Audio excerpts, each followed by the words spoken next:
दोस्तों, एक बार फिर लेकर हाजिर हूँ बिहाइंड द कर्टन यानी पर्दे के पीछे। सबसे पहले हम उन खबरों की बात करते हैं जिन खबरों के हम देखेंगे आज पर्दे के पीछे क्या है। तो सरे पर्दा खबर ये है कि नेतन्याहू पहुंचे हैं, आपको पता है कि अमेरिका के अंदर, और वो उन्होंने सीनेट को संबोधित किया है जिसमें उन्होंने बड़े बड़े अपने सपने, हसीन मुंगेरी लाल के सपने जो है देखे हैं और अमेरिका से उन सपनों को साकार करवाने की मांग की है। इस पर बात करेंगे। कमला हैरिस ने जो बाइडन जिस तरीके से आए थे, जिस तरीके से नेतन्याहू की पुरानी एक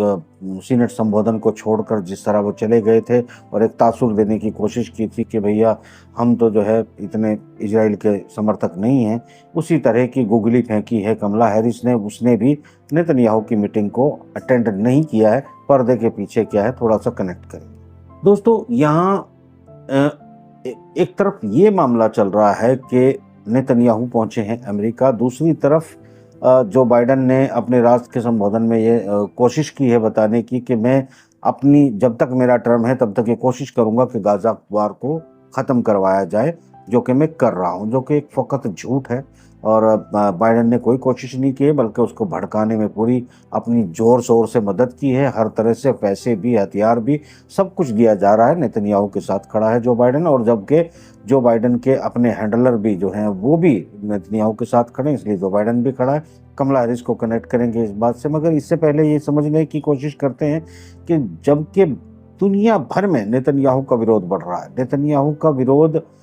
इस लेवल पर है कि उसके अपने घर में जैसे कल 5 जो शव मिले हैं, जिनमें से बंधकों के शव हैं, जिनमें से 3 जो हैं वो मिलिट्री अधिकारी थे, उनके शव प्राप्त हो गए हैं। वो मिलने के बाद जनता और भड़क गई है, भारी भीड़ सड़कों पर है।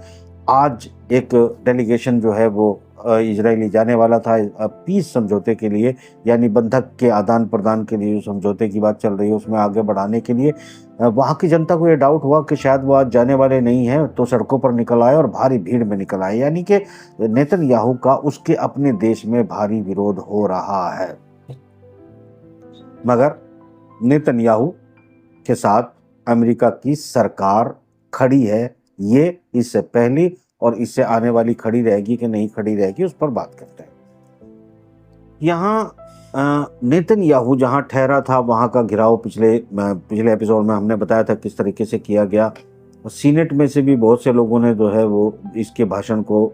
सुनना मुनासिब नहीं समझा। 50 से ज़्यादा सीनेटर जो है वो गायब रहे।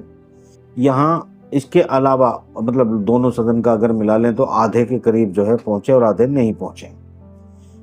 नैन्सी पॉलिसी ने भी शायद जो है वो अटेंड नहीं किया, मगर नैन्सी पॉलिसी का एक अलग मैटर होता है कि वो ये लोग गुगली क्या फेंकते हैं और दिखाते क्या हैं और करना क्या चाहते हैं पब्लिक को, अपनी पब्लिक को मूर्ख कैसे बनाते हैं, उसकी रेटिंग पर भी बात करेंगे कि पब्लिक को अब अमेरिका की सत्ता या सरकार पर कितना भरोसा बचा है और उसके खतरे क्या है।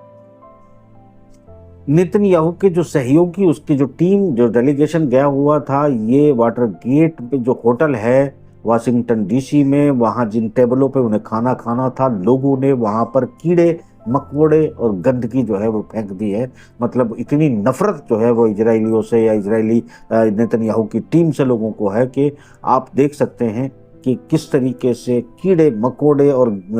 ग्लीच जो है वो इनकी टेबलों के ऊपर डाल दी गई है। ये उनकी स्थिति है कि लोग वो बाहर ठीक से निकल नहीं सकते, मगर नफरतों से बाज नहीं आ रहे।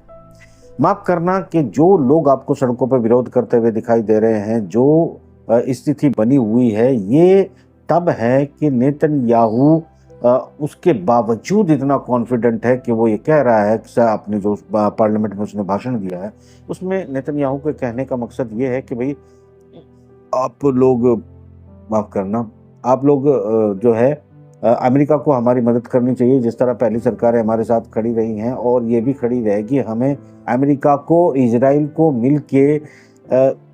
खाड़ी में एक नाटो तैयार करना चाहिए। नाटो क्या तैयार करना चाहिए? यानी नाटो का मतलब है जो एंटी ईरान हो, यानी हमें ईरान के खिलाफ एक और नाटो बनाना चाहिए, नाटो की तर्ज पर, जिसमें इजराइल होगा, जिसमें सऊदी अरब होगा, जिसमें यूएई होगा, जिसमें जो वहाँ के कुवैत, बहरीन, ये तमाम लोग देशों को मिलाकर वो एक नाटो तैयार करे जिसमें अमेरिका और इजराइल शामिल हो और वो ईरान के खिलाफ हो। तो कुल मिलाकर आप ये नेतन्याहू के जो हसीन मुंगेरी लाल के सपने हैं इन्हें देख सकते हैं कि किस तरह, मगर एक शर्म भी आनी चाहिए, एक देखना भी चाहिए। और इसने कहा इस नाटो का नाम जो है इब्राहिमी अकॉर्ड पर रखा जाना चाहिए, जो एक सैनिक गठबंधन बने जो ईरान के खिलाफ हो, यानी तमाम मुसलमान देशों को अपने साथ जमा करे और उनके साथ मिलकर ईरान को वो दफन कर दे। तो कुल मिला के मुसलमान ही मुसलमान को मार दें, क्योंकि वो खुद लड़ नहीं पा रहे हैं, खुद जो है सिर्फ मासूम बच्चों को मार रहे हैं। उनकी अपनी स्थिति ये है कि उनकी अपनी जनता सड़कों पर है। और सबसे बड़ी बात, इजराइल को इतनी औकात जो है वो हिजबुल्लाह ने दिखा दी है कि एक ये मैं 8 मिनट का आपको जो है वीडियो जो दिखा रहा हूँ, जिसमें उन्होंने बाकायदा ड्रोन से उड़ाया, जिसे इजरायली तमाम जो एयर डिफेंस सिस्टम है वो डिटेक्ट नहीं कर पाए हैं। कहाँ कौन अधिकारी बैठा है, कहाँ पर कौन सा एस्टेब्लिशमेंट है, किस जगह पर कौन से जहाज रखे, कौन से हथियार है, ये सब कुछ डिटेक्ट करके ये नोटिफाई कर करके बता रहे हैं कि ये यहाँ है, ये यहाँ है, ये यहाँ है। और ये हिजबुल्लाह का ड्रोन जाता है, सब वहाँ पर पूरी फोटोग्राफी करके आता है, सारी चीज़ें देख के आता है, मार्क कर लिए जाते हैं, उनके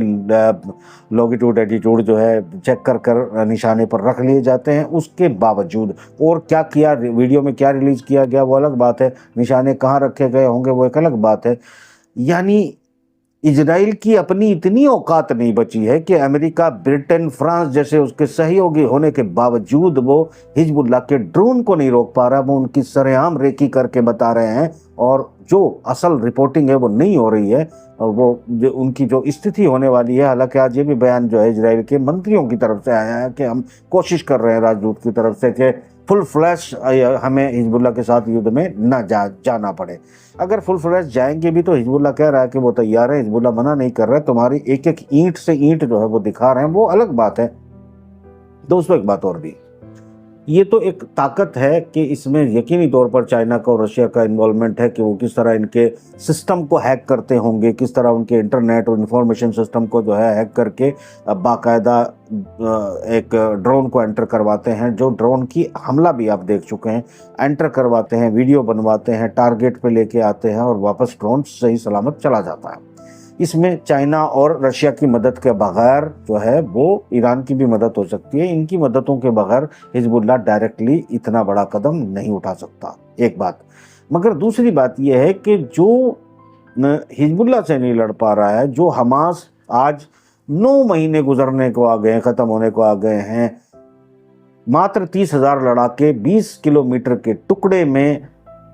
ब्रिटेन, फ्रांस, जर्मनी, ऑस्ट्रेलिया और अनजाने कितने देश और उनका एक खास और देश, और ये सब कुछ मिलके पूरी मदद करने के बाद उनसे नहीं लड़ पा रहे हैं, उनसे जीत नहीं पा रहे हैं, उनको ना ख़त्म कर पाए हैं, ना अपने बंधक छुड़ा पाए हैं, ना अपने अधिकारियों का पता लगा पाए हैं। और मीडिया में ज़रूर जो है बात की जा रही है। एक ही चीज़ इसमें बहुत बड़ी दुखद है, वो ये कि चिड़े हुए, कमज़ोर और गिदड़ किस्म के इजरायली सिर्फ औरतों और बच्चों को निशाना बनाते हैं, मासूमों को मारते हैं। इसलिए मारते हैं कि बच्चे जब मर रहे होंगे तो इन पर दबाव बनेगा, और दबाव बनेगा तो ये लोग जो है सरेंडर करेंगे, क्योंकि लड़ने की औकात इजरायलियों की नहीं है, ये स्पष्ट है, ये दिखाई आपको दे रहा होगा। और जहाँ तक मेरा कैलकुलेशन कहता है कि देखिए, वो अलग बात है कि एक लंबे समय तक जो है अपनी आपको बुद्धिमान, सर्वशक्तिमान सारी चीज़ें कहते कहते अपने ही झूठ को कहते कहते उसे सच मान लेता है इंसान, और सच मानने लगता है। कई लोग तो खुदा बन जाते हैं, भगवान बन जाते हैं, अपने ही झूठ के चक्कर में फंस जाते हैं। और यही वजह है, मैं हमेशा कहता आया हूँ कि इनकी टेक्नोलॉजी, इनकी बुद्धिजीविता, इनके हथियार और इनकी आधुनिकता आपके सामने पूरी तरह एक्सपोज है। अगर उसके बाद भी आपको भरम है तो फिर आपका भरम तो कोई दूर कर ही नहीं सकता, और आप फिर किस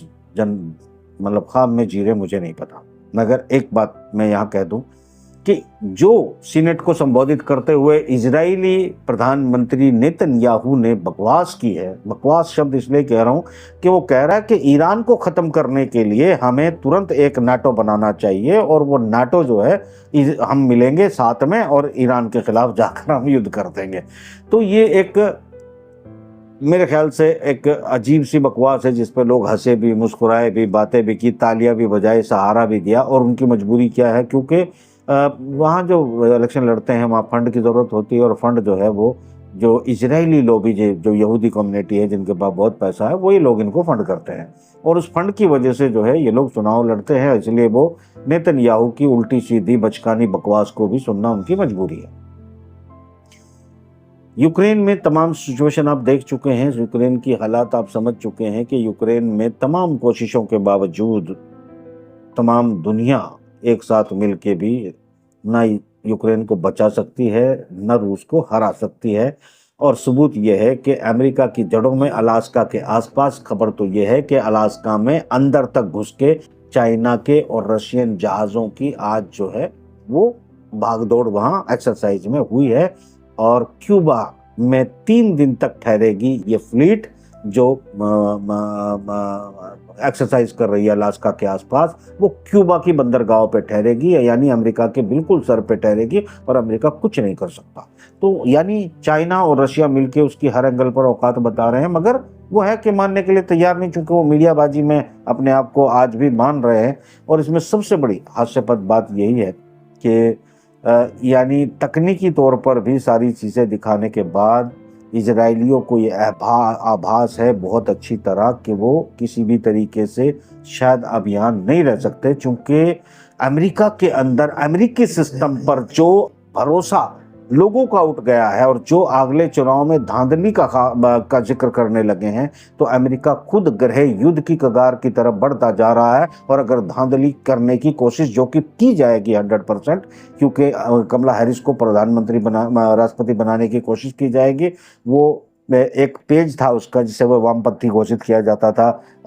कमला हैरिस को, कि भाई कमला हैरिस तो वामपंथी है, वो तो इजरायली सोच के भी खिलाफ है, इसके खिलाफ है, उसके खिलाफ है। तो कुल मिला के वो पेज गायब कर दिया गया है, यानी कि वो मुर्गी बन चुकी है उनके सामने जो हैंडलर होते हैं अमेरिका के, जो एक कठपुतली, एक यारदाश्त खोए हुए बुड्ढे को प्रधानमंत्री राष्ट्रपति बनाकर बिठाते हैं, जिसकी जो भूल जाता है पार्क में चलते चलते, जो जहाज में चलते चलते गिर पड़ता है, जो कहाँ जा रहा है वो अपनी बात करते करते किसी और को अपनी बीवी समझ लेता है। ऐसे डमी कैरेक्टर को भी वो एक ताकतवर राष्ट्रपति के तौर पर साबित करते हैं, क्योंकि पीछे बैठ के सरकार वही लोग चलाते हैं, बाकी कोई नहीं चलाता। यही वजह है कि नेतन्याहू जैसा पिद्दी के भी मतलब कमजोर है वो, जो अभी तक दुनिया की, क्योंकि उन्हीं के व्यापारिक रिश्ते जो तमाम दुनिया में, मुस्लिम जगत से लेकर पूरी दुनिया में उनके नेटवर्क है फाइनेंशियल, उस नेटवर्क के दबाव में लोग कुछ नहीं कह रहे हैं। हालांकि इजराइल और यहूदी दोनों ही पिद्दी हैं वहाँ पर, नेतन्याहू तो कुछ है ही नहीं धंधा, मगर चूंकि उनके मालिकों का संरक्षण उसे है तो इसलिए लोग उसकी बात सुनते हैं। वैसे ही जैसे आपने देखा होगा कि जो बाइडेन जैसा आदमी जो दूसरे बात करते करते किसी को भी अपनी बीवी समझ लेता है, तो वो उसको भी ताकतवर राष्ट्रपति के तौर पर जो है वो प्रोजेक्ट किया जाता है और अगला चुनाव लड़ने की कोशिश की जाती है। तो इससे बड़ा तमाशा दुनिया में और कुछ नहीं हो सकता। मगर खतरा जो है वो क्या है, वो खतरा ये है कि अमेरिकी जनता का तकरीबन 65% पॉपुलेशन इस वक्त ये मान रहा है कि इन चुनाव में धांधली होगी, कमला हैरिस को जिताने की कोशिश की जाएगी और ट्रंप को हराने की कोशिश की जाएगी। यानी वो स्पष्ट मानते हैं कि जो प्रेसिडेंट होता है वो प्रेसिडेंट नहीं, बल्कि उसके पीछे बैठी हुई लॉबी ही सब कुछ है। यानी जनता अब समझने लगी है, जो अब तक वो अच्छे से नहीं समझती थी कि अमेरिका को चला कौन रहा। तो अमेरिका के लिए बड़ा खतरा